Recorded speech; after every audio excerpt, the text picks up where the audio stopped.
Dhjetra banor të Dormenasit kanë bllokuar sot rrugën Fier Sema në shenjë proteste ndaj mjeteve të Gazsjellsit TAP, që ata thonë se u kanë shkatruar rrugën që u lidh fshatin me qytetin e Fierit.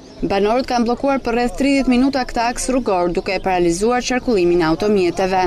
Ne rrugën e patëm të rregullt. Ata kaluan, shteti të beqatoi, vi rregulloi rrugën. Pluri është, ne edhe në përgjepa i kemi plurin. Jo më në shtëpi. S'ke hap, se hap do dritaren në pisk të vapës.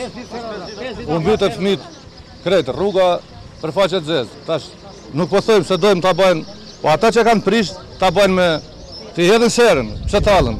Hedhin serën. E nuk e hapim rrugën dhe s'luajmë që këtu disa të vdesim do shtrihemi këtu përmbys.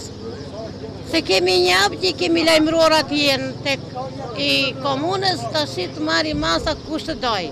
Mjetet e tonazhit të rënd kanë qarkulluar për disa muaj me radhë që nga fillimi i punimeve të Gazsjellsit TAP në rrugën e vetme që lidh fshatin Dërmënas me fshatrat e tjerë si dhe me qytetin e Fierit.